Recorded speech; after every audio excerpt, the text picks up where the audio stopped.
Hello दोस्तों, आप लोग कैसे हैं। उम्मीद करते हैं कि आप लोग बढ़िया होंगे, अच्छे होंगे और एंजॉय कर रहे होंगे, घर पे होंगे, सेफ होंगे और अच्छे से पढ़ाई कर रहे होंगे और एकदम अच्छे तरीके से हार्ड वर्किंग कर रहे होंगे। और मैं ऐसा उम्मीद करता हूं कि आप अच्छी समझ ले रहे होंगे और बोर्ड में एक अच्छा मार्क्स आएगा, कम्पिटिटिव क्वालिफाई करेंगे, आपका फ्यूचर ब्राइट होगा। चलिए हम क्या करते हैं, अपना शुरू करते हैं पढ़ाई। तो जैसा कि आप सभी लोगों को पता है कि हमने अभी तक 2 लेक्चर किया है, तो उसमें मैंने सेट के बारे में बताया है और टाइप्स ऑफ सेट बताया है।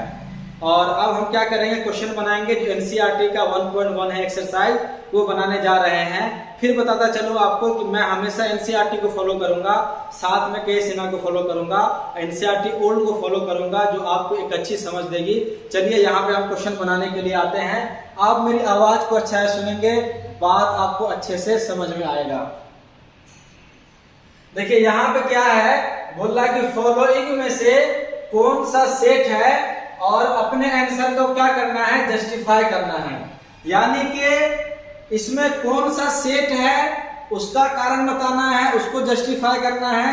कौन सेट नहीं है उसको जस्टिफाई करना है, उसका कारण बताना है आपको, है ना। सेट है तो क्यों, नहीं है तो क्यों नहीं, वो भी आपको बताना है। तो जस्टिफाई और आंसर क्या करेंगे, हम आपको बोल देंगे, ठीक है। तो आप लिख लेंगे खुद से, मैं आपको बता दिया करूंगा सभी में। मैं बार बार लिखूंगा नहीं, इसलिए कि टाइम यहाँ लगेगा तो ज्यादा क्वेश्चन बना नहीं पाऊंगा, इसलिए मैं ऐसा कर रहा हूं। तो आइए पहला क्वेश्चन बनाते हैं। इसमें क्या बोल रहा है कि जो 1 साल का सभी मंथ जो लेटर जे से शुरू होता है उसका कलेक्शन, ये सेट होगा, बिल्कुल होगा। क्योंकि जो साल का जो सभी महीना है उसमें से जो जे से शुरू होने वाला जो लेटर है वो वेल डिफाइंड है, उसका कलेक्शन वेल डिफाइंड है। उसको कोई भी बच्चे को बोले कि तुम जे से शुरू होने वाले जो मंथ है उसका कलेक्शन करो तो हर कोई कर लेगा, ठीक है ना। क्योंकि इसका कलेक्शन वेल डिफाइंड है, ये एक पार्टिकुलर मंथ की बात किया जा रहा है। तो आप इसके आंसर में क्या लिखेंगे, collection of all months of the year beginning with the letter J is well defined because some particular month, January, July, June will be belong to this collection, वो इस collection से belong करेगा। अगर इसका हम जो collection करेंगे इन तीनों मंथ का, जो इसी collection में वो होगा, यानी well defined है, यानी कि ये जो है सेट है, ठीक है। अब आगे बात करते हैं यहाँ पर कि यहाँ पे क्या बोला जा रहा है कि 10 जो मोस्ट टैलेंटेड राइटर है हमारे इंडिया का, उसका कलेक्शन क्या होगा, सेट होगा कि नहीं होगा। यहाँ पर ये नहीं होगा। क्यों नहीं होगा, देखिए आपको एक साथ बता देते हैं। यहाँ पर ये और उसके बाद जो है ये क्वेश्चन, और उसके बाद 1 2 3, ये 3 की ही बात कर रहे हैं आपको कि ये 3 जो क्वेश्चन है ये क्या होगा, सेट नहीं होगा। क्योंकि देखिए यहाँ पर क्या है कि मोस्ट टैलेंटेड राइटर है वो, या 11 बेस्ट क्रिकेट बैट्समैन है वो, या जो डेंजरस एनिमल है वो, इसका जो डिटरमाइन करने का जो क्राइटेरिया है वो वेरी करेगा, अलग अलग होगा, डिफरेंट होगा। ये लोगों पे डिपेंड करेगा कि वो किस तरीके से ये क्या बेस ले रहा है ना, कलेक्शन करने का। यानी अगर कोई मोस्ट टैलेंटेड राइटर को ले रहा है तो मोस्ट टैलेंटेड का उसका क्या क्राइटेरिया है, वो किस चीज को सोच करके ले रहा है।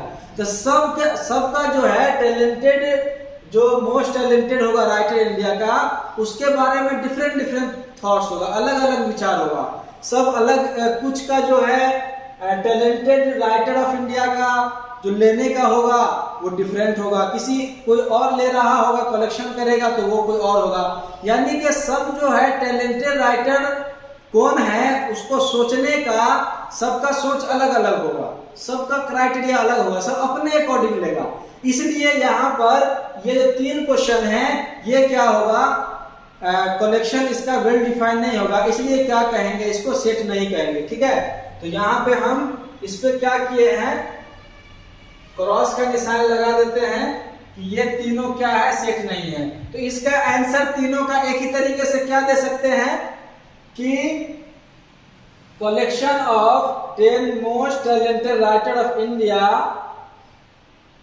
is not well defined because you you can't definitely identify a most talented writer of India belong this collection.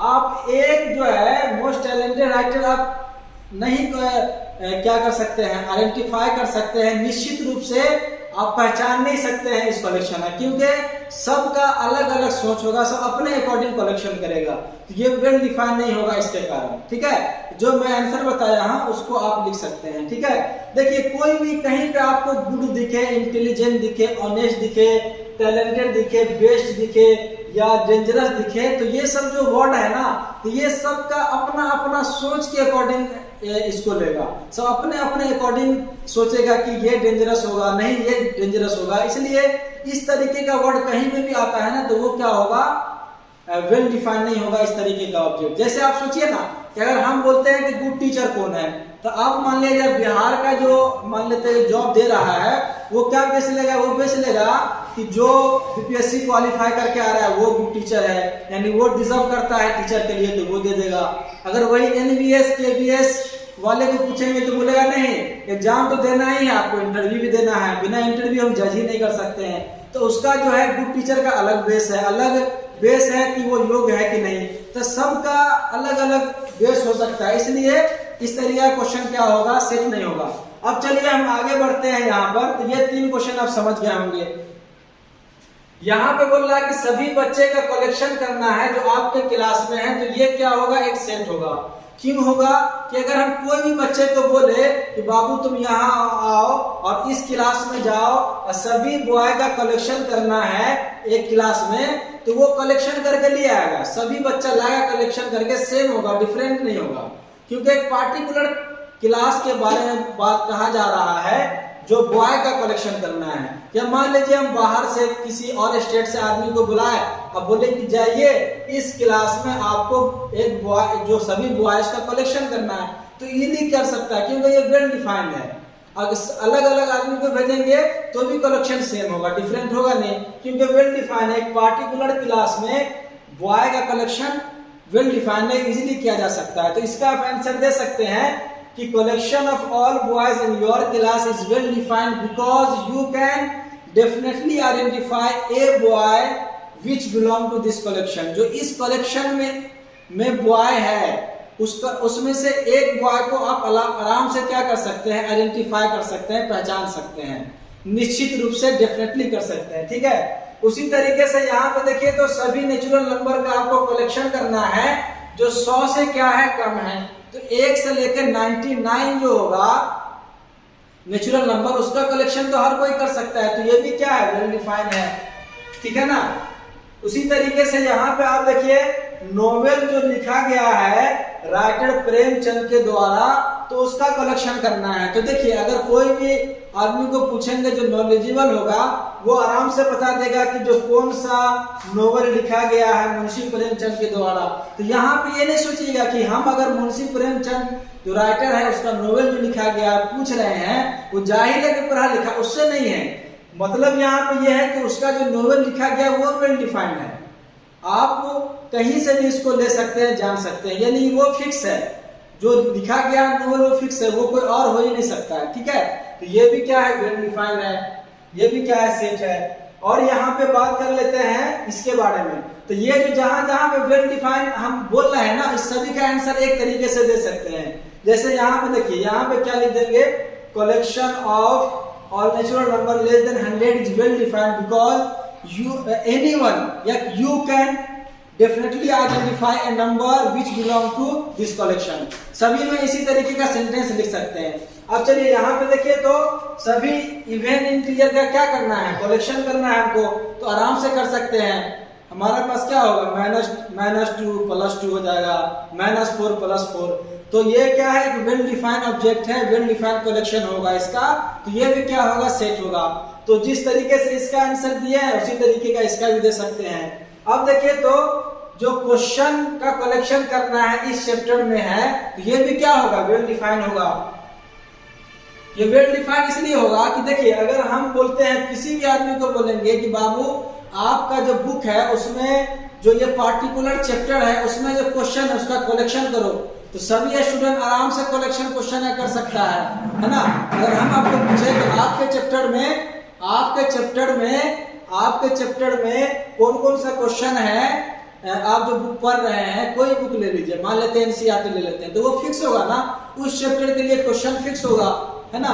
तो ये क्या करना है, फिल करना है, यानी जो सही सिंबल होगा, एप्रोप्रिएट होगा, उसी को हम फिल करेंगे, जो सही नहीं होगा उसको नहीं करेंगे। चलिए आते हैं यहाँ पे देखते हैं, तो ये बताइए यहाँ पे क्या होगा, ये सिंबल होगा या ये वाला होगा, कौन सा होगा, तो ये होगा। ये कहां पर हम इस्तेमाल करते हैं, वहां पे इस्तेमाल करते हैं कि अगर 5 जो है ए का एलिमेंट है तो वहां पर ये सिंबल का इस्तेमाल करते हैं। तो 5 ए का एलिमेंट है ना, तो ये सिंबल होगा। अगर 5 ए का एलिमेंट नहीं होता तो हम इस तरीके का सिंबल जो है उसका इस्तेमाल करते हैं। देखिए तो 8 ए का एलिमेंट है, नहीं है तो क्या करेंगे, हम ये सिंबल का इस्तेमाल करेंगे। 0 जो है ए का एलिमेंट है, नहीं है तो हम ये सिंबल का इस्तेमाल करेंगे। 4 ए का एलिमेंट है, इसलिए क्या करेंगे, ये सिंबल का इस्तेमाल करेंगे। 2 है तो ये सिंबल का इस्तेमाल करेंगे। और उसके बाद 10 है, नहीं है तो ये सिंबल का इस्तेमाल करेंगे। तो जहां जहां पर ए का एलिमेंट होगा वहां पर ये सिंबल नहीं होगा तो ये सिंबल का इस्तेमाल करेंगे। तो आपको पता है कहां पे क्या करेंगे और क्वेश्चन ही बना दिए। आइए दूसरा नंबर जो क्वेश्चन है उसको देखते हैं। इसमें क्या बोल रहा है कि जो फॉलोइंग सेट है उसको रोस्टर फॉर्म में क्या करना है, हमको लिखना है, ठीक है। हमको सेट बिल्डर फॉर्म में यहां तक दिया गया है, इसको रोस्टर फॉर्म में लिखेंगे, ठीक है। तो चलिए हमको यहाँ पे क्या बोला गया है कि x एलिमेंट है जो इंटीजर है और -3 के इक्वल है और -3 और 7 के बीच में है। तो हम क्या करते हैं, इसको लिख देते हैं। तो x इक्वल टू क्या हो जाएगा, यहाँ पर -3 है तो -3 ले देते हैं। -3 से बड़ा और 7 से छोटा कौन सा इंटीजर होगा, तो -2 होगा, -1 होगा, 0, फिर 1, 2, 3, 4, 5, 6।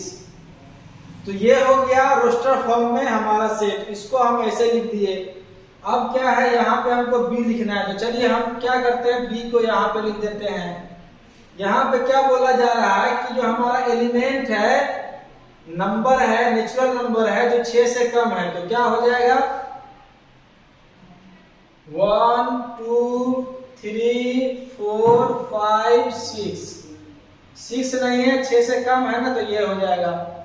तो आपको हम बता चुके हैं कि रोस्टर और सेट बिल्डर फॉर्म क्या होगा। तो यहाँ पे हमको रोस्टर फॉर्म में लिखना है जो कि हम लिख रहे हैं। अब क्या करते हैं, सी लिखते हैं यहाँ पे, ठीक है ना। तो सी यहाँ पे क्या हमको बोल रहा है कि हमारा x जो एलिमेंट है कैसा एलिमेंट है, 2 डिजिट का नंबर है, ठीक है।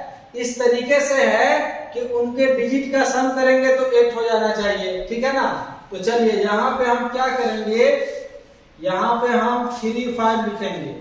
तो 3, 5 लिखेंगे तो 35 2 डिजिट का नंबर है और 3, 5 डिजिट का सम करेंगे तो 8 आ जाएगा। इसको हम इस तरीके से भी तो लिख सकते हैं, इसके डिजिट को चेंज कर करके, ठीक है। अब देखिए यहाँ पे हम 1 और 7 लिख देंगे तो 2 डिजिट का ये नंबर हो गया, जिसके डिजिट का सम करेंगे तो 8 आ जाएगा।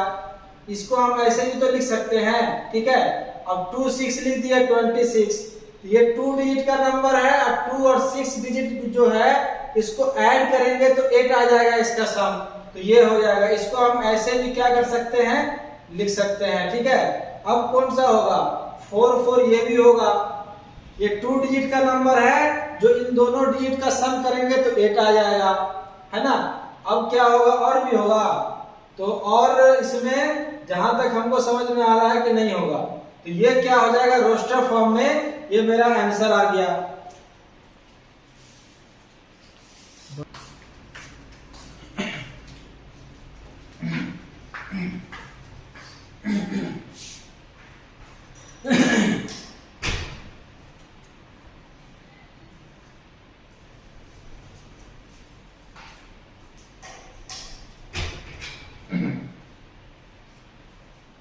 अब ये क्वेश्चन देख लीजिए। तो इसमें क्या बोल रहा है कि डी जो सेट ऐसा है कि जो प्राइम नंबर है जो डिवाइजर ऑफ 60 है, यानी ऐसा प्राइम नंबर हमको लिखना है जो 60 का डिवाइजर है, यानी 60 को डिवाइड कर देगा। ठीक है, तो अब ये बताइए प्राइम नंबर 2 से शुरू होता है, तो क्या 2 इसको डिवाइड कर देगा? हाँ कर देगा। 3 कर देगा, 3 से भी डिवाइड हो जाएगा। और 5 होगा, 5 भी होगा। उसके बाद 7 होगा, 7 जो है 60 को डिवाइड नहीं करेगा, 11 भी नहीं करेगा, 13 भी नहीं करेगा।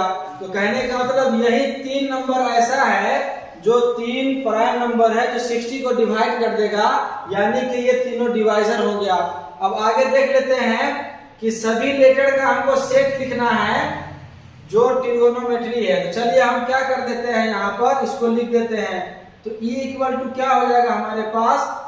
पहला T हो जाएगा, फिर R हो जाएगा, फिर I हो जाएगा, फिर G हो जाएगा, O हो जाएगा, फिर N हो जाएगा, और O फिर दोबारा आ रहा है तो एक ही मरतबा हम लिखेंगे, M हो जाएगा, यहाँ पर E हो जाएगा, और T देखिए फिर दोबारा आ जाए। दोबारा कभी भी नहीं लिखते हैं, रिपीट कोई भी एलिमेंट नहीं करेगा, कोई भी लेटर नहीं करेगा। तो यहाँ पे R भी नहीं होगा, फिर लास्ट में सिर्फ Y हो जाएगा। ठीक है, तो ये हमारे पास क्या आ गया? E आ गया। अब देखिए उसी तरीके से हमारे पास F है, तो F को आप लिख देंगे, यहाँ पे हम लिख रहे हैं तो क्या हो जाएगा? B E हो जाएगा, T R। तो ये 5 की तरह है, तो इसको इस तरीके से लिख देंगे। देखिए दोस्तों ये क्या है? एनसीईआरटी का 4 नंबर क्वेश्चन है। ठीक है, ये हम सॉल्व करने जा रहे हैं जो बहुत आसान है। ठीक है, इसमें क्या है क्वेश्चन में यहाँ पर ये है कि जो फॉलोइंग सेट है इसको सेट बिल्डर फॉर्म में लिखना है। तो set builder form, roster form क्या होता है हम बता चुके हैं। ये जो सेट का जो सेकंड चैप्टर है उसमें हम बता चुके हैं। ठीक है, तो सेट बिल्डर फॉर्म में हम लोग क्या करते हैं कि x कोई एलिमेंट उसको लिखते हैं और उसका प्रॉपर्टी लिखते हैं।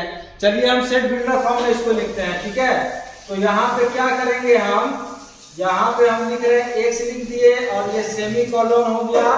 और यहाँ पे हम क्या देख रहे हैं कि ये जो है ना 3 का मल्टीपल है, तो 3 का मल्टीपल है तो हम लिख सकते हैं x इक्वल टू 3n, और n क्या हो जाएगा?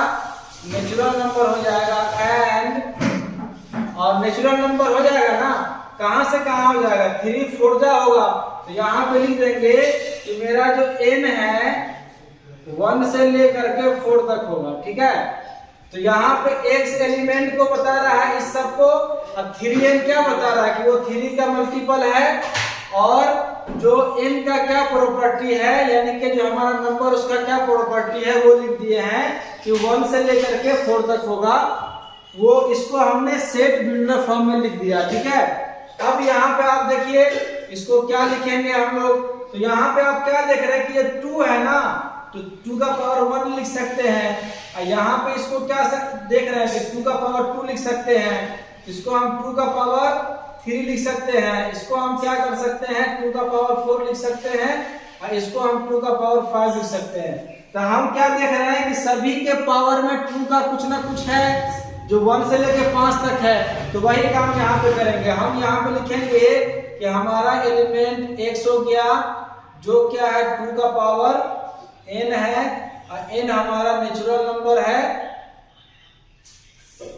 एंड n कहां से कहां तक है? 1 से लेकर 5 तक है ना, तो यहाँ पे लिख देंगे कि हमारा जो n है 1 से लेकर के 5 तक है। हमारा एलिमेंट क्या है? x है, यानी इस तरीके का है, और n क्या है? 1 से लेकर के 5 तक है। चलिए ये भी वैसा ही सवाल है। ठीक है, तो खुद से बना सकते हैं, फिर भी चलिए हम क्या करते हैं इसको बना देते हैं। तो इसको आप क्या करेंगे, इस तरीके से लिखेंगे, x का पावर 5 का पावर 1 कर देंगे। हमारे पास जो है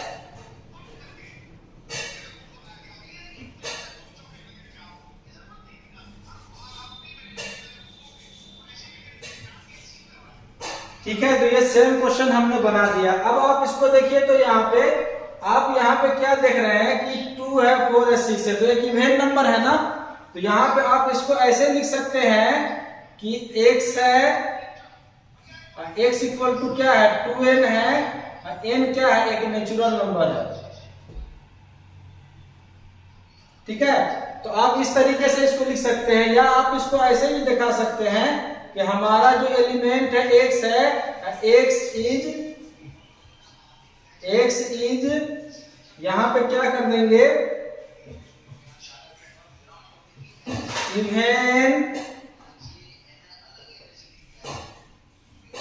इवन नेचुरल नंबर। आप इस तरीके से इन दोनों में से किसी एक तरीके को आप इस्तेमाल कर सकते हैं। ठीक है, देखिए ये क्वेश्चन को देखिए तो आप क्या देख रहे हैं, यहाँ पे 1 का पावर क्या है, आप इसको 2 लिख सकते हैं ना, 1 भी लिख सकते हैं पावर।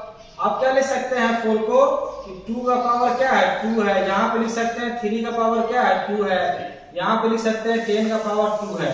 तो आप क्या देख रहे हैं, 1 से लेके 10 तक नेचुरल नंबर है, तो सभी का पावर 2 है। ठीक है, तो हम क्या कर सकते हैं, यहाँ पे लिख देंगे कि x हमारा एलिमेंट है, तो x हमारा क्या है n का पावर 2 है। ठीक है, n हमारा नेचुरल नंबर होगा एंड n जो है 1 से लेकर के 10 तक होगा।